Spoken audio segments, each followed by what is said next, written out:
É isso, né? Ontem, lá no pós-jogo, teve alguns torcedores que falaram assim: não, eu já esperava esse triunfo. Esperava nada, irmão. Não vem meter essa pra mim, não, que tu não esperava, não.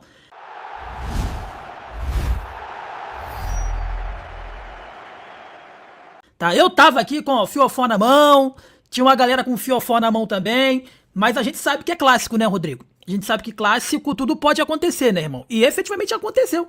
E o que deixou de provas. Olha só, gente, a primeira coisa que a gente precisa entender agora, Rodrigo, não tá tudo bem. Não tá tudo bem.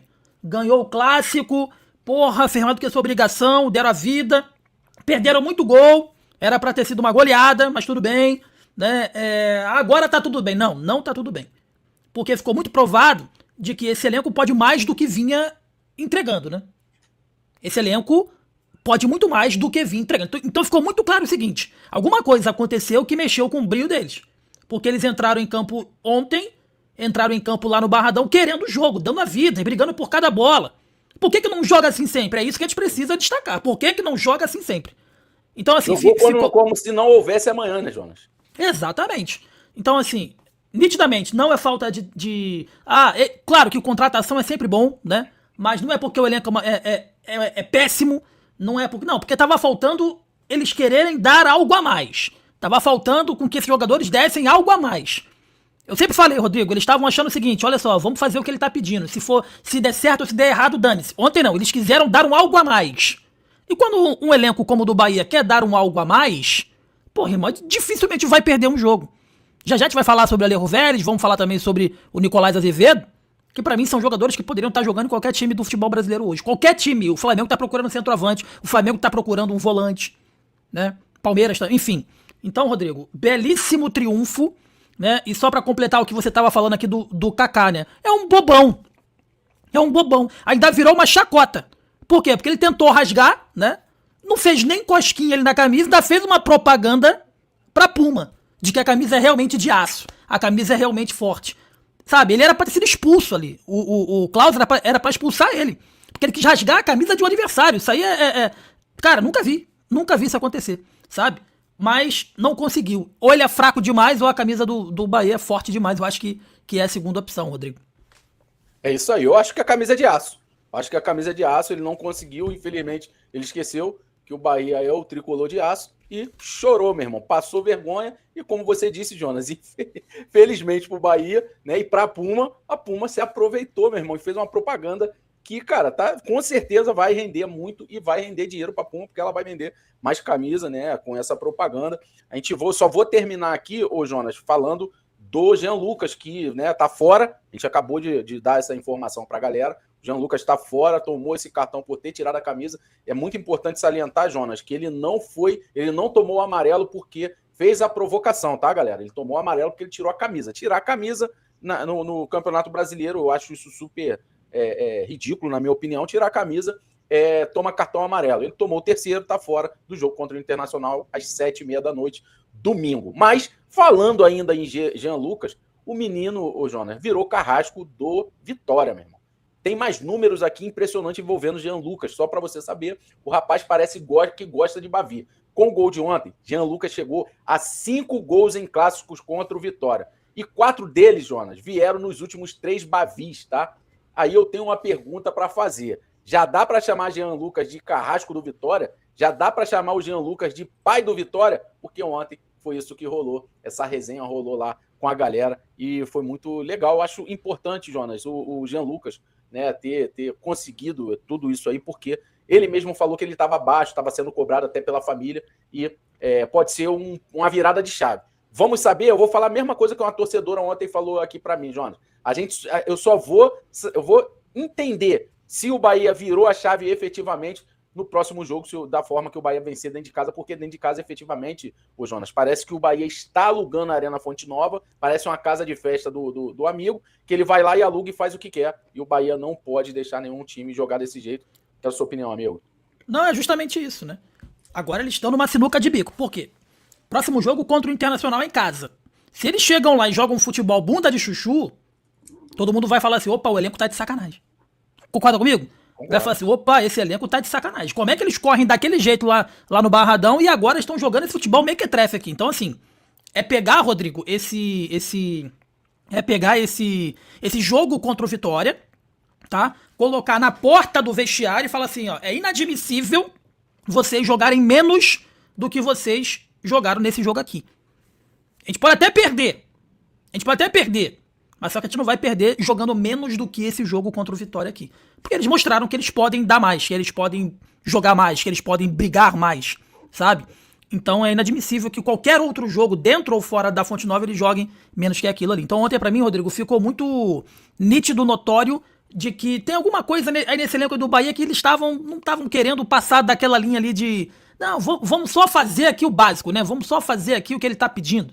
E no Bavi, irmão, às vezes o técnico pede uma coisa e o campo pede outra e você vai ter que jogar, tem que sentir o jogo. Eles sentiram o jogo e brigaram por cada bola. E o Jean Lucas tava muito mal, então esse gol é importante. Uma jogada totalmente improvável, né? Do Michel Araújo, uma jogadaça, ele tocou pro meio, um jogo assim de fim de baba, né? Um gol de fim de baba, de fim de pelada. Tá acabando ali, tu vem na troca de passes e faz o gol. Enfim, aí... eu não sou torcedor do Vitória, mas deve ser doloroso você tá no melhor momento, classificado na Copa do Brasil, vendo o seu adversário, que no caso é o Bahia, sendo muito criticado por não estar rendendo, e você acha que você vai sacudir o Bahia aí no Barradão e quem é sacudido é você. Deve ter sido um final de semana dolorido pro torcedor do Vitória, Rodrigo Ramos. Pô, dolorido, meu irmão, deve ser horrível, porque efetivamente, João, o Vitória não conseguiu jogar, cara. Vitória não conseguiu jogar, o Bahia dominou a todo tempo. O Pulga ontem, ele parecia aquele Eric Pulga que a gente conhece, cara. Aquele moleque que parte pra dentro e tava pilhado ontem. Era tão nítido que ele tava pilhado, porque acabou o jogo ali, ele tava comemorando com todos os jogadores, ele tava. Toda a comemoração que aparecia um jogador, ele tava junto ali comemorando. Galera, acabou o jogo do Botafogo. O Botafogo conseguiu perder para o Atlético Paranaense, atrapalhando um pouquinho mais o Bahia, né? Porque o Atlético Paranaense tá ali na frente e o Bahia ganhando seus jogos ali, estava querendo se aproximar de Fluminense, Atlético Paranaense, Flamengo e Palmeiras, mas o Botafogo acabou de perder para o Atlético Paranaense, o Viveiros, artilheiro do Campeonato Brasileiro. Comandou... Rodrigo, olha o Viveiros. Fez quantos gols do Viveiros? Fez gol, Viveiros? Fez gol. Ele é o artilheiro do campeonato junto com o Pedro, né? O novo artilheiro da Série A, então ele deve ter feito 2 ou 3. Eu tô abrindo aqui, ó. Fez 2 gols. Fez dois gols. Irmão, você que acompanha a gente aqui, que me acompanha o Rodrigo Ramos, quantas vezes a gente falou aqui, botamos na capa aqui, ó, olha o Viveiros, tá barato, olha o Viveiros. O Bahia jogou contra o Viveiros quando ele tava jogando no Atlético Nacional naquela Libertadores. E fizeram vista grossa. E fizeram vista grossa pelo Viveiros, pô. Sabe? Fizeram vista grossa. Agora tá aí, o Viveiros, artilheiro aí do campeonato. Eu não sei se tá fazendo aí muita falta, não, porque agora tem o Alejo Vélez, e, enfim, mas quanto tempo que... Sabe, o Bahia não pode perder jogadores pro Atlético Paranaense, pro Vasco, que contratou o Colídio, que contratou o Sousa, que eu acho que é um baita... Imagina uma dupla de volante, Sousa e Azevedo. Porra, seria espetacular, né, Rodrigo? Seria espetacular, né? Aí ia ficar chato. Jonas, vou pro momento, galera, aqui, vou ler a galera aqui, ó. O Eric Pulga tava aparecendo o Vinícius Júnior, jogando no Real Madrid ontem. Só partindo pra cima, diferenciado. José, grande Jonas, você já melhorou ontem, não tava mal? Aí, Jonas já deu o papo aí. O Deraldo, BBMP, tamo junto, irmão, aqui. O Gonzaga Jones e Rodrigo, boa noite. Eu também não estava confiante no jogo de ontem. Assisti porque sou o Bahia. Que o Bahia possa continuar com jogos assim, com raça do início ao fim. O Alex, o elenco do Bahia é refém do senhor Rogério Ceni. O Gonzaga, outra coisa. O time não pode perder as chances que encontraram ontem. Bahia era para ter dado uma lavada no Vitória agora. É fora no jogo contra o Internacional. A gente vai falar sobre isso também, tá? Sobre essa questão do Bahia. Ele consegue criar muito e não é muito efetivo no que tem que ser feito, tá? Só clássico, acordem eles para jogar, porque esse técnico não consegue falar a língua deles mais. Jean Lucas hoje foi no cartório registrar o pai do Fábio Mota. Fábio Mota. Bora, Jonas, Ceni nunca sai, mas meu amigo, mas o negócio é sério quando trata de Bavi. Vitória não aguenta a pressão, cede ao Bahia. Esperamos mudança nos próximos jogos. Galera, obrigado aí pela moral de vocês. O Rodrigo, esse time do Botafogo é fraco, viu? Espero que o elenco não esteja escolhendo os jogos para fazer uma boa atuação. Jonas, jogador zero para o Rogério Ceni, um cilindro de oxigênio. Diminuiu a pressão da torcida. Fala aí, Jonas. E antes, né, vamos debater essa do Darlan, que é importante, deve estar na tua pauta também, Rodrigo. Se mudou alguma coisa, né?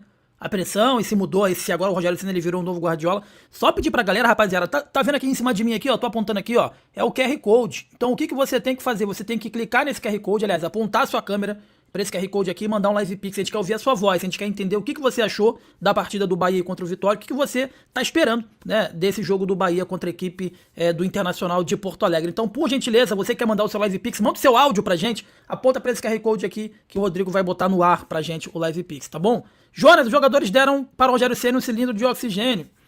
E aí, Rodrigo? Eu não sei, cara. Pra mim não mudou nada, foi o que eu falei anteriormente, né? Pra mim não mudou nada. O que ele tá dizendo aí, ô Jonas, é que existia uma pressão, né? Então, esse triunfo diante do Vitória, ele tira essa pressão de cima do Rogério. O Rogério tá consegue respirar. É o que ele tá querendo dizer nesse sentido. Eu não sei, Jonas, sabe por quê, Rodrigo? É porque eu acho que a vitória no Bavi passou muito mais pelos jogadores do que propriamente no Rogério Ceni. Aí é foda a gente falar, né? É até complicado a gente falar, porque eu falo assim, pô, aí quando o cara perde, a culpa é dele. Quando o cara ganha, é mérito do elenco. Mas porque o jogo, tecnicamente, o Bahia ele jogou a mesma coisa que vinha jogando anteriormente. Só que não com essa vontade. Então, assim, eu acho que a vitória, o triunfo contra o Vitória, passou muito pela vontade. Os jogadores já entraram. Porque os jogadores, Rodrigo, do Bahia, eles já entram em campo perdendo o jogo de 1-0. Antes do jogo já começar, a gente vê eles entrando em campo. Fala assim, pô, o time vai perder, cara. Cara desses caras.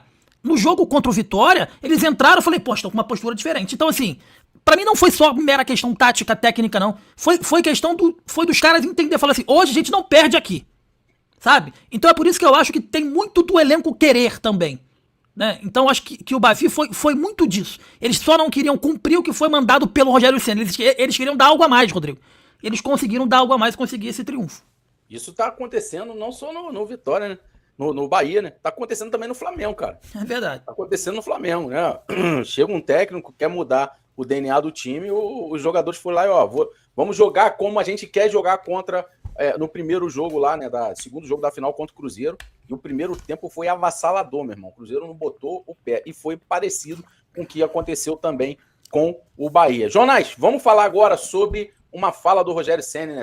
O Ceni respondeu a guerra de narrativas. Então agora vamos sair um pouco da zoeira, porque o Rogério Ceni trouxe uma discussão interessante na coletiva. E aqui tem assunto para debate, tá? Durante muito tempo, nós ouvimos uma narrativa em torno do clássico. Bahia seria o time do milhão, o Vitória seria o time do Tostão. Ceni contestou essa ideia. Segundo o treinador, essa diferença financeira é apresentada de maneira muito maior do que realmente seria. Ele estimou que a folha do Bahia esteja algo como 10 ou 20% acima da folha do rival e chamou essa comparação de uma narrativa que foi comprada, tá? Eu queria agora interagir com a galera e contigo, ô Jonas. Aí eu quero colocar esse debate na mesa. A cobrança sobre o Bahia é maior por causa do Grupo City? Sim ou não? O que você acha, Jonas? Cara, eu acho que a cobrança no Bahia ela é maior não porque é o Grupo City, é porque é o Bahia, pô. A camisa do Bahia é a instituição Bahia. Rodrigo, o Bahia sempre foi muito cobrado. O Bahia é campeão brasileiro. O Bahia sempre foi muito cobrado, sempre teve muita cobrança aí no Bahia. Mas evidentemente que as cobranças elas são proporcionais àquilo que você tem, né? Eu não posso cobrar da Chapecoense que brigue pelo título. Eu tenho que cobrar da Chapecoense que ela permaneça na Série A. Eu não posso cobrar do time do Vitória, que é limitadíssimo, que seja campeão de nada. Agora, o Bahia, eu preciso cobrar do Bahia, pô. Por quê? Porque o Bahia não é aquele Bahia de antes. É o novo Bahia agora, né? Com mais investimento, que paga mais de 1 milhão aí pra jogador, pra treinador, sabe? E o Bahia, como tá botando aqui o Antônio Sampaio, é o maior clube de futebol do Nordeste. O Bahia, ele tá furando uma bolha que o Fortaleza tentou furar e não conseguiu, porque caiu, o Marcelo Paes abandonou, mas o Bahia, ele tá entrando em um métier aonde que nenhum clube do Nordeste entrou, que é no meio dos times do Sudeste ali, se colocando ali no meio deles ali, sabe? Então é por isso que o Bahia, ele é cobrado por isso. Por ser o Bahia, por ter uma camisa extremamente pesada e forte, porque o Kaká não conseguiu rasgar, bobão, né? E também porque hoje é o maior investimento do Nordeste e existe uma grande expectativa por conta do Grupo City também. Essa é a verdade. Você está falando uma coisa importante que eu acho que existe uma questão interessante aí. Queria debater com a galera e com você. Quando você entra em um projeto como o do Grupo City, automaticamente cresce a expectativa, né? O torcedor começa a olhar para não apenas competir, começa a querer título, quer Libertadores, quer evolução, quer jogadores de nível mais alto. Então, a cobrança cresce. E a gente debate muito isso aqui, né? Que a gente às vezes percebe que o Grupo City ele não quer ser protagonista. Ele quer estar ali no meio da galera, mas não quer assumir esse protagonismo justamente pelo que eu acabei de falar aqui, né? Das cobranças que podem acontecer. Agora também precisamos analisar o trabalho dentro de uma linha do tempo. O Ceni chegou ontem em uma marca significativa, 200 jogos consecutivos comandado pelo Bahia. É uma marca rara no futebol brasileiro. Queria saber de você, esses 200 jogos, Jonas, galera aqui que está no chat, você se o Ceni saiu hoje, você teria saudade do Ceni? Ou você acha que o Ceni já deu o que tinha que dar e está na hora de respirar novos ares, de um técnico com novas ideias, com uma forma diferente de jogar? Não sei se você quer dar a sua opinião sobre isso, Jonas. E eu queria a opinião da galera. São 200 jogos do Ceni. Graças a Deus que o Ceni ganhou esse Bavi, porque, rapaz, imagine esses 200 jogos do Ceni e não vem o triunfo. Meu Deus do céu, como seria essa semana dentro daquele CT lá, meu irmão? E, sinceramente, Jonas, eu vou na tua, cara. Acho que os jogadores tomaram de assalto o jogo ontem. Eles falaram, meu irmão, deixa que a gente joga. Ceni, fica aí com a sua mão no bolso, como você foi sempre isso! fica, entendeu? Foi fica isso. aí, deixa com nós, como diz aí os carioca. Deixa com nós manobra. E, efetivamente, foi diferente. Olha o que a galera tá falando. Eu pedi pra galera deixar aí a sua percepção. Você quer continuar com o Ceni, você não quer. Já a gente vai ler a galera aqui, Jonas. São falas preocupantes, na minha opinião. Eu queria saber se você quer comentar alguma coisa pra gente já mudar a pauta. Mas é isso, cara. Eu acho que é injusto, seria injusto ou é injusto a gente falar de... Porque quando o Bahia perde, a gente culpa os jogadores, mas a massa de culpa vai pro treinador. Porque geralmente o Bahia perde por conta de uma substituição errada, uma escalação errada, o cara que pega ali o William José e bota o Alejo Vélez, que, porra, pra jogar de segundo atacante, e anteriormente ele pegava e botava o Alejo Vélez aberto, sabe? Perde assim, né? E tu pode achar até injusto eu falar assim, pô, Jonas, agora o cara ganhou, pô, ele não tem mérito. Ele tem mérito, mas ele tem mérito... O mais incrível é que ele tem mérito, Rodrigo, de não atrapalhar. Tu tá entendendo? De não atrapalhar, de não fazer uma alteração errada pra não atrapalhar.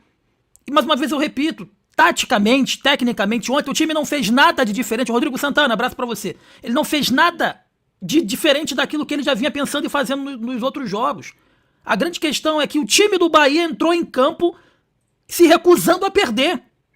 Então, assim, provavelmente o que deve ter acontecido, Rodrigo, ô Ceni, fica do teu lado aí, fica quieto na tua aí, que esse jogo aqui a gente vai ganhar hoje. Quem decidiu, na minha opinião, ganhar esse jogo pela raça, pela vontade, pela determinação, foi o elenco do Bahia. O elenco entrou em campo se recusando a perder pro Vitória, pô. Sabe? Ainda teve alguns erros técnicos, perdendo muitas oportunidades, mas eu acho que nem o Vitória imaginou que o Bahia fosse entrar com tanta vontade e determinação. E aí também tem culpa do próprio elenco, porque a gente, mais uma vez, a gente chegou à conclusão que se esse elenco se ele der algo a mais, ele consegue ir mais longe, né? Só que a gente sabe, Rodrigo, a gente conhece o Rogério Ceni, a gente sabe que o Rogério Ceni não dá voz pra jogador, não dá voz pro elenco. O Rogério Ceni, ele tem um trabalho extremamente autoritário. É o que ele acha, é o que ele pensa. Aí os jogadores falam assim, porra, tá bom, eu tô dando minha opinião, eu tô jogando, eu tô vendo que desse jeito não vai dar certo. Ele não quer ouvir a gente, vamos fazer do jeito dele. Mas no jogo contra o Vitória, o elenco do Bahia bateu no peito e falou assim, hoje não vai ser do jeito dele, hoje vai ser do nosso jeito, e a gente vai ganhar o jogo do nosso jeito. Foi o que o elenco do Bahia fez nesse último domingo, o Rodrigo. Concordo com você, cara. Eu acho que os caras bateram no peito. Deixa com a gente. Fica aí, deixa com a gente, porque a gente não quer saber de tática, a gente quer saber de correr atrás da bola e jogar. Cara, se você parar pra pensar, o Puga não tava jogando daquele jeito. Não tava. Não tava jogando daquele jeito. Tava. E outra coisa, tá? Eu olho aqui pra câmera e vou falar duas coisas que eu falei ontem, falo a semana toda e vou falar de novo. Acevedo, pra mim, junto com o Eric Pulgar, é o melhor cabeça de área atuando no Brasil. Pra mim, é um jogador que tem que ir para a seleção. A seleção uruguaia tem que ter o Azevedo, que nessa nova reformulação que vai ter, tem que ter o Azevedo. E outra coisa, meu irmão, o Román Gomes deu uma aula de como ser lateral direito. Tranquilidade, parte tática, tranquilo, defendendo muito bem, um cara que vai ao ataque, um cara que entregou tudo. Só para você ter uma ideia, Jonas, como os caras tomaram de assalto, até o Araújo, meu irmão, fez uma jogada de Everton Ribeiro. Rodrigo, e como é que a gente quer botar mérito no técnico Rogério Ceni, que colocou esse lateral Román Gomes pra ser a terceira opção, atrás de todo mundo, cara? Atrás do Acevedo, que era o lateral direito, atrás do que foi pro Atlético Paranaense, botou um zagueiro para jogar outro dia lá de lateral, não botando o Roman. É louco, é isso aí que... Essas coisas, entre outras, Jonas, que eu falo aqui, quando ele botou o Juba de terceiro zagueiro no jogo contra no jogo contra o Remo, precisando ganhar um jogo, e o Juba era o artilheiro do Bahia, cara, loucura. São loucuras em cima de loucuras, mas tem gente que defende o Rogério Ceni. Se a gente parar para ver aqui, algumas pessoas defendem. E sabe uma outra coisa, Rodrigo? Sabe quem tá comendo a bola no Sub-20? Comendo a bola. O Del. Duvido em qualquer outra equipe do futebol brasileiro, grande, igual o Bahia, evidentemente, Flamengo, Palmeiras, eu duvido que você abriria mão de um garoto igual o Del. Eu duvido que o Palmeiras iria abrir mão de um jogador igual o Del. O Flamengo abriria mão de um jogador igual o Del pra ter Everaldo, pra ter o Ana José. Eu duvido. O Del hoje ele estaria jogando ali, brigando com o Flaco Lopes lá de titular. O Flamengo ali já botaria ele pra ser o substituto eventual do Pedro. No Bahia ele se recusa a relacionar o cara.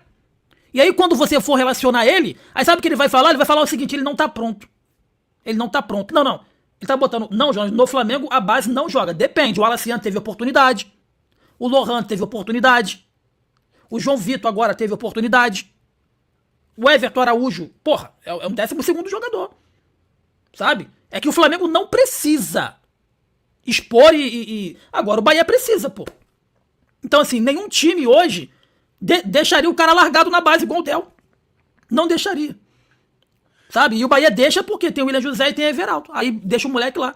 Aí quando o moleque ele for subir, aí vai ter a justificativa de que, mas ele não tá pronto ainda, ele não tá adaptado ao profissional. Lógico, porra, e tu não sobe o moleque nunca, e quando sobe desce rápido, né?